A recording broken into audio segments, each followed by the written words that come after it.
안녕하세요. 건설정보통 코타 이수용 세무사입니다. 오늘은 건설업 실질자본금에 대해서 알아보겠습니다. 구체적으로는 건설업 실질자본금을 계산하는 방법에 대해서 안내를 드리고요.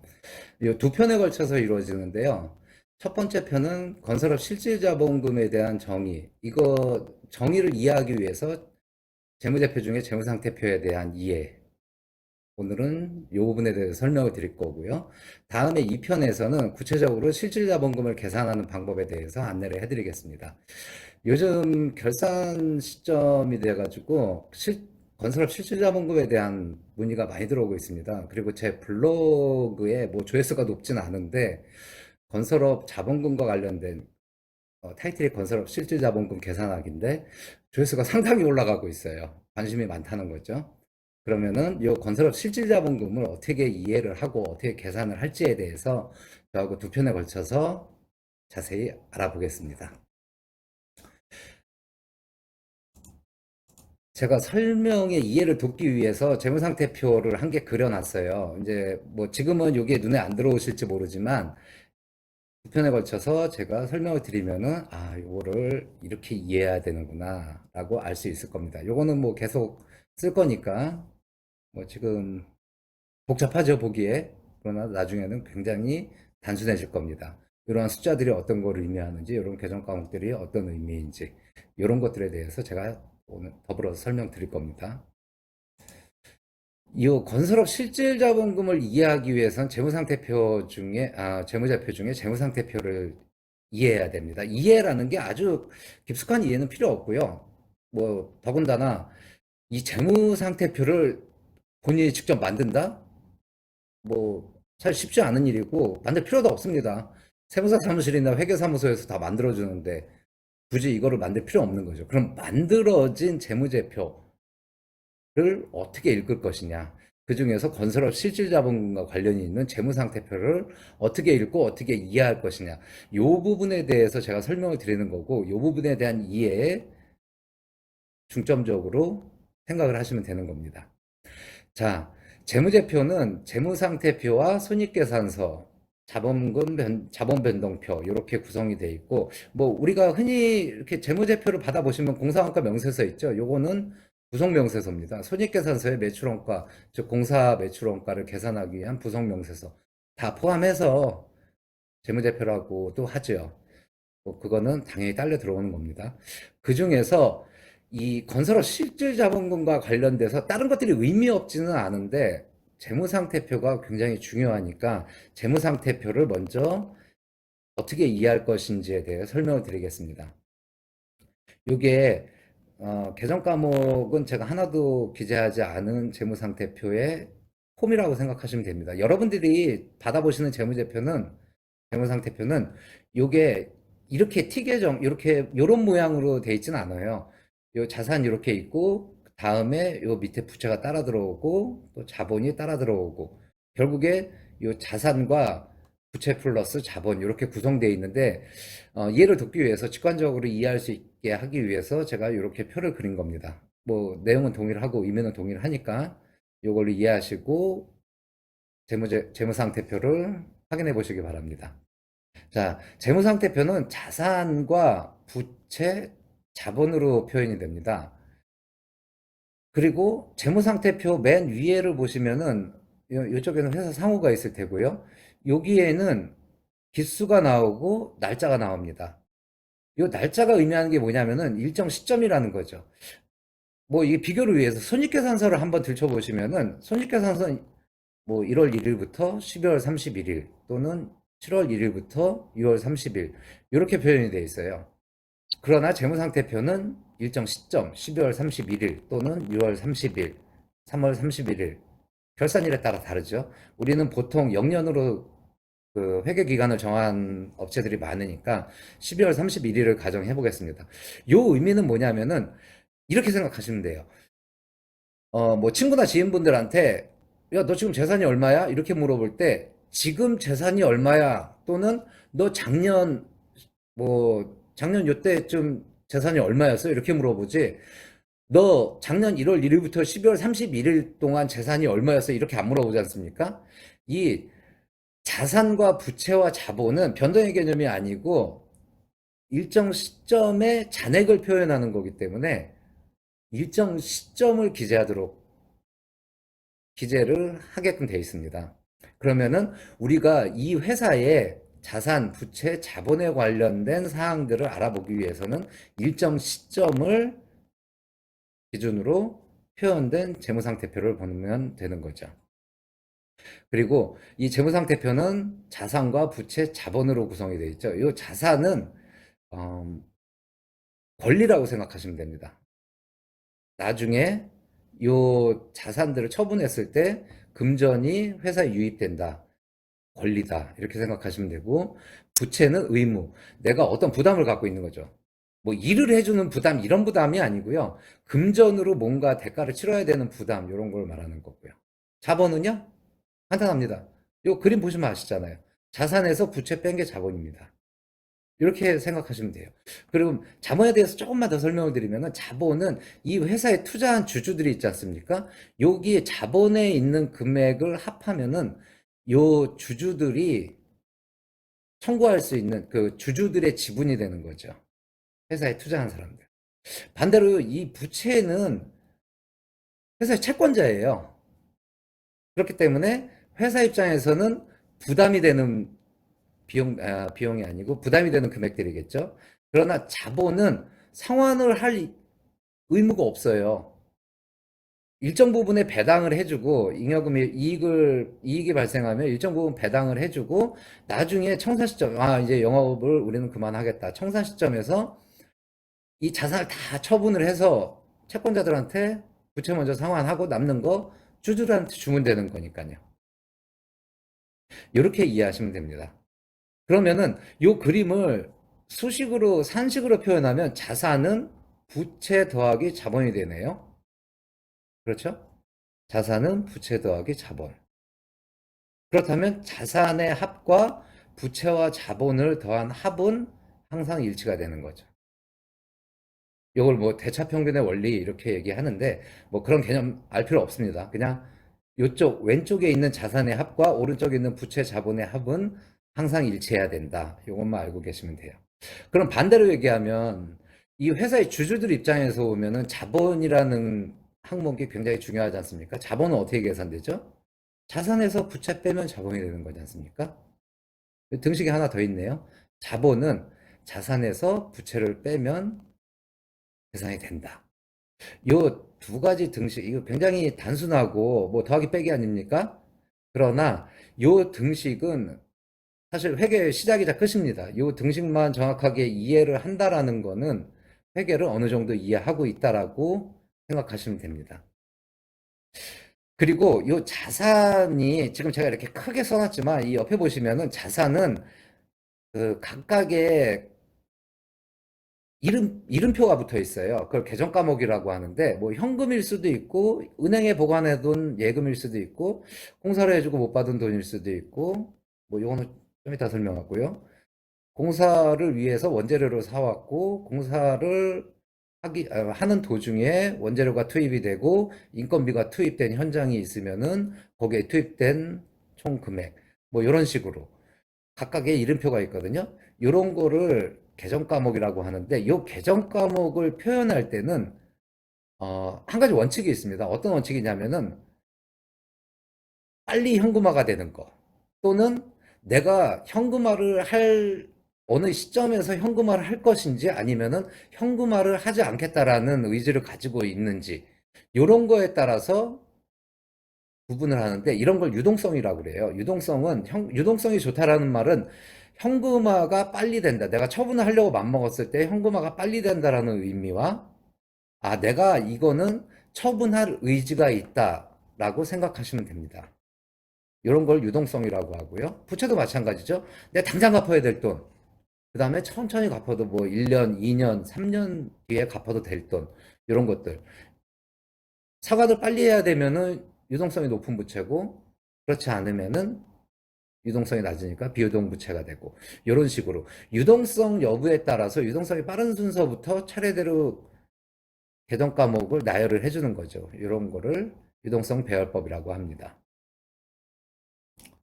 뭐 자본은 그런 건 없죠. 이거는 상환 의무도 없고 회사 입장에서 보면은 그런 것도 없고 이거는 중요도에 따라서 이렇게 표시가 되는데 이거는 뭐 나중에 기회가 되면 설명드리겠습니다. 이건 좀 복잡하니까요.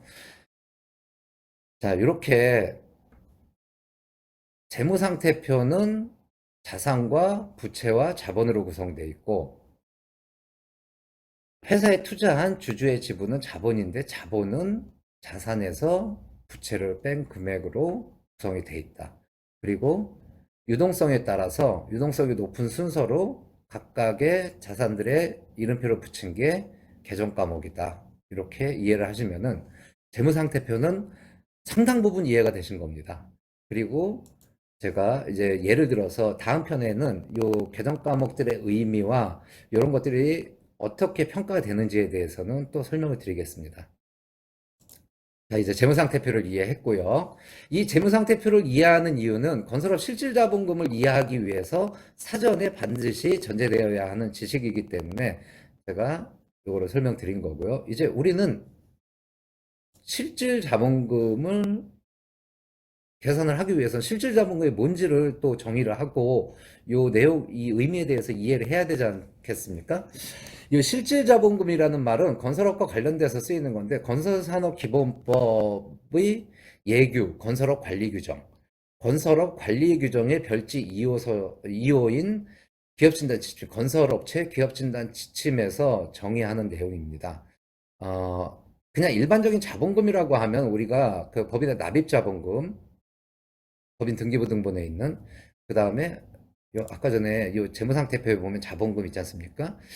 이게 납입자본금과 일치되는 자본금인데 요거 일반적인 분들은 요거를 이해해요. 그러나 건설업을 하시는 분들은 이게 실질 빼고 그냥 자본금이라고도 표현을 하거든요. 그러니까 당연히 납입자본금 요걸 얘기하는 게 아닌가 이렇게 오해를 하실 수 있는데 그렇지 않다는 거죠. 또 오늘 오해를 제가 해소해 드릴 건데 이 실질 자본금, 건설업 자본금은 곧 실질 자본금이다. 앞으로 이렇게 생각을 하셔야 됩니다. 그러면 이 실질 자본금은 어떻게 정의되냐? 아까 전에 제가 말씀드린 건설업체 기업, 건설업 관리 규정과 건설업체 기업 진단 지침에서 실질 자본금은 실질 자산에서 실질 부채를 빼서 계산한다. 이렇게 돼 있어요. 점점 더 이상해지네요. 실질 자산은 뭐고 실질 부채는 뭐지? 아니 내가 실질 자본금을 몰라서 이거를 물어보고 있는데 실질 자산에서 실질 부채를 빼라. 이것도 뭐야? 여기 또 정의가 돼 있죠. 실질 자산은 회사 제시 자산. 회사 제시 자산이란 요거를 말하는 거예요. 요거. 회사 재무상태표에 있는 자산을 말하는 겁니다. 제가 BS라고 표현을 했죠. BS가 뭐 일반적으로 재무상태표라고 이렇게 밸런스 시트. 밸런스가 잔액이라는 의미를 가지고 있어요. 그러니까 여기 보면은 요걸 볼까요? 요 금액 12월 31일 현재 현금 잔액, 12월 31일 현재 예금 잔액 이렇게 해가지고 이 각 계정 과목의 잔액을 표시한 표다 해서 밸런스 시트 이렇게 얘기하는 거죠. 그 다음에 다시 말씀드리면 회사 제시 자산에서 건설업체 기업진단 지침에서 규정하고 있는 부실 자산을 빼라. 그리고 자산 수정 사항을 더하고 빼라. 이렇게 돼 있어요. 요건 뭐냐면 부실 자산은 이렇게 생각하시면 돼요. 실제하지 않거나 가공 자산 이런 것들 또는 건설업과 관련돼서 전혀 무의미한 자산 이렇게 생각하시면 됩니다. 이거 나중에 또 설명드릴 거예요. 그 다음에 자산 수정 사항 이건 뭐냐면은 어, 기업회계 기준 또는 뭐 법인세법에서 평가하는 것과 이 기업진단 지침에서 자산을 평가하는 것들이 조금 차이가 나요. 그런 차이를 조정을 해라 이렇게 생각하시면 됩니다. 그 다음에 실질 부채. 실질 부채는 회사 제시 부채 마찬가지로 요 재무상태표에 있는 회사 제시 부채 요 항목들을 말하는 거죠. 요 항목에서 부채 수정 사항을 더하고 빼라 이렇게 규정되어 있습니다. 그럼 요거를 실질 자본금은 실질 자산에서 실질 부채를 빼는데 실질 자산은 요 내용이잖아요. 여기다 대입을 하고 실질 부채는 요 내용을 여기다 대입을 하면 이렇게 표현되는 거죠. 자, 실질 자본금은 요겁니다. 회사 제시자산, BS의 자산에서 부실자산 뺀 거, 그 다음에 수정사항 더하고 뺀 거에서 회사 제시 부채, BS의 부채에서 수정사항을 더하고 뺀 거를 빼라. 이 얘기죠. 요, 요, 요 전체 부분에서 요 전체 부분을 빼라. 이 얘기죠. 그런데 우리가 아까 전에 자산은 부채 플러스 자본이고 자본은 자산에서 부채를 뺀 거라고 제가 말씀을 드렸지 않습니까? 요 등식이 우리가 기존에 알고 있는 등식인데 요거를 풀어서 써보면은 회사 제시자산은 회사 제시자사에서 회사 제시부채 요거를 앞으로 땡기고 부실자산 요거 그대로 놓고 자산 수정사항 플러스 마이너스 그대로 놓고 그 다음에 부채 수정사항 플러스 마이너스 요 마이너스 괄호 앞에 마이너스 있으면 마이너스가 플러스로 바뀌고 플러스가 마이너스로 바뀌었는데 플러스 마이너스나 마이너스 플러스나 똑같으니까 그냥 똑같이 쓴 겁니다. 자, 이렇게 이거를 괄호를 다 풀어갖고 이렇게 그냥 한 줄로 쭉 썼습니다. 그럼 어 여기 많이 보던 게 있네요. 회사 제시자산, 회사 제시부채, 재무상태표의 자산에서 재무상태표의 부채를 빼면 자본이라고 그랬지 않습니까? 요거를 자본으로 치환하는 거죠. 그러면은 간단하게 자본이 되는 거죠.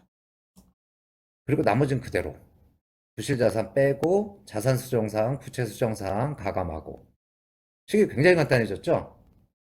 요 자산 수정사항과 부채 수정사항은 아주 예외적으로 발생을 해요. 뭐 예를 들어서 출자금 같은 경우에 시가평가를 안 했을 때 이 공제조합 출자금은 수시는 아니지만 1년에 뭐 한두 번씩 변동을 하지 않습니까? 그걸 반영을 안 했을 때 요거는 기업신단 지침에서 시가로 평가라고 했으니까 시가로 평가되면 자산이 늘어나는 결과가 생기죠. 이런 건 더해주고 뭐 부채 같은 경우에 부채, 숨겨놓은 부채가 있으면은 요거는 또 부채에서 가산을 해줘야 되잖아요. 뭐 이렇게 아주 매우 예외적으로 발생합니다. 그러니까 요거는 사실 그렇게 크게 고민을 안 하셔도 돼요. 그러면은 요것도 한번 빼보죠. 요것도 한번 빼보자. 더 간단해졌네요. 실질자본금은 결국에 자본에서 부실자산 뺀 거네요. 그러면은 이 자본이 뭐냐면은 요걸 한번 볼까요? 여기 자본총계 이렇게 나와 있죠? 자본총계. 요 금액을 말합니다. 여러분들이 그 본인의 회사의 재무상태표를 보시면은 맨 밑에서 이거 아까 제가 요 밑으로 연결해서 쓴다고 그랬잖아요. 맨 밑에서 두 번째 줄을 보시면 자본총계가 나와요. 시작이 여기서부터 시작되는 거예요. 건설업 실질자본금을 계산하는 거는 왜냐? 제가 식을 간단히 했지 않습니까? 실질자본금은 자본에서 부실자산을 뺀 거다. 자본은 요 자본총계 요 금액을 말한다. 이거 대단히 중요한 겁니다. 이 별표 이거 꼭 알고 계셔야 돼요. 그리고 이 제가 설명을 드릴 때 이것까지 설명을 드리면 너무 복잡해지고 이해가 어려울 것 같아서 한 가지 빼놓은 게 있는데 겸업자산이라는 게 있어요. 겸업자산은 뭐냐면은 아까 부실자산과 달리 자산성은 인정이 돼요. 그러나 건설업과 좀 관련이 없지 않냐 이런 것들을 말합니다. 예를 들어서 자산성은 있으니까 예금이 있어요. 예금이 1억이 있는데 이 예금이 질권이 설정돼 있어요. 내가 사용을 못해. 사용 제한이 걸려 있어요. 수시로 입출금을 못해요. 못 빼요. 이런 것들 자산은 있지만 회사가 즉시 사용할 수 있는 권리가 없잖아요. 질권자한테 허락을 받아야 되잖아요. 이런 것들. 그 다음에 회사가 어떤 비상장 주식을 소유하고 있어요. 그 다른 회사에 비상장 회사에 투자를 해서 비상장 주식을 소유하고 있어요. 건설업 입장에서 보면은 건설업 열심히 해야지 왜 투자를 해? 이런 취지로 자산성은 있지만 건설업 입장에서 보면 바람직하지 않은 자산이다. 이런 것들을 경업자산이라고 합니다. 근데 자본 총계에서 부실자산도 빠지고 경업자산도 빠지는 거잖아요. 그럼 결과적으로 이 의미를 그렇게 크게 부여해서 구분할 필요는 없어요. 그래서 저는 그냥 좀 웃기긴 하지만 뺄 것 이렇게 표현합니다. 뺄 것. 그럼 결론. 건설업 실질 자본금은 별표 2개 할까요? 건설업 실질 자본금은 재무상태표의 자산총계에서 뺄 것만 빼주면 된다. 이렇게. 그러면은 자 다시 볼게요. 자, 여기 재무상태표의 자산총계에서 뺄 것만 빼면 그러니까 5억에서 뭔가를 빼나가면 되는 거예요, 이제. 여기서 뺄 것. 이렇게 뺄 것. 이제 제가 뒤에서 설명드릴 때 뺄 것 1, 뺄 것 2, 뺄 것 3 이렇게 하는데 이런 것들이 뭐다? 부실자산 또는 경업자산이다 이 얘기죠. 그래서 이렇게 다 빼고 나니까 남는 금액이 뭐 예를 들어서 5억에서 이거 저 다 빼니까 3억 5,500이다. 3억 5,500이다. 그러면은 이 회사가 만약에 건축공사업이면 기준자본금이 3억 5천이잖아요. 크니까 적격이구나. 문제 없구나. 그런데 3억 4천이다? 그러면은 이 기준자본금에 미달하지 않습니까? 미달. 아, 부적격이구나. 그러면 이게 연말 시점에서 판단을 하는 거면은 빨리 뭔가를 채워넣으면 되겠죠. 요 뺄 것을 안 빠지는 걸로 채워넣으면 되죠. 그러나 이게 연말이 지난 시점, 지금 결산하는 시점에서 그렇다면은 상당히 고민스러운 부분이 되는 거죠. 그래서 건설업 자본금은 사실 판단하는 게 결산 시점, 지금 3월 이 시점에서 판단하는 게 아니고 회계 기준일 전에 12월 30일 이전에 판단을 해서 뭔가를 부족한 이 뺄 것들이 많으면은 부족한 자본금이 실질 자본금이 부족하지 않습니까? 그러면은 요 빠지는 것들을 다른 걸로 대체하는 작업들을 미리 해야 되는 거죠. 요게 건설업 실질 자본금입니다. 그러면 자 정리를 해볼게요. 이제 제가 말씀드린 것처럼 이 앞에 뭐 여러 가지 썼는데 이거 다 필요 없습니다. 이제 건설업 실질 자본금은 어떻게 계산된다? BS 재무상태표의 자본 총계에서 그러니까 여기 금액 여기다 이렇게 쓰세요. 이거 제 설명 다 들으면은 뭐 한 2, 3분이면 계산하실 거예요. 그 다음에 여기 뺄 것들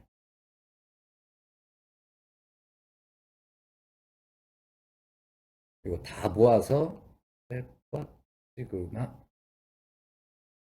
다 빼면은 계산되는 금액 요게 바로 실질 자본금이다. 이렇게 생각하시면 됩니다. 그리고 요 금액 가지고 등록기준 자본금 본인 회사의 등록기준 자본금과 계산을 하면 적격인지 부적격인지 미달인지 충분한지 알 수가 있게 되는 거죠. 자, 오늘은 여기까지 하겠습니다. 그리고 다음 시간에는 구체적으로 요 개정 과목들 중에서 어떤 거를 빼야 되는지 요거를 설명을 드리도록 하겠습니다. 뭐 아직까지는 궁금한 거 있어도 전화하지 마세요. 2편까지 듣고도 이해가 안 되시면 그때 전화 주시면은 제가 친절하게 설명을 드리겠습니다. 자, 2편에서 뵙겠습니다.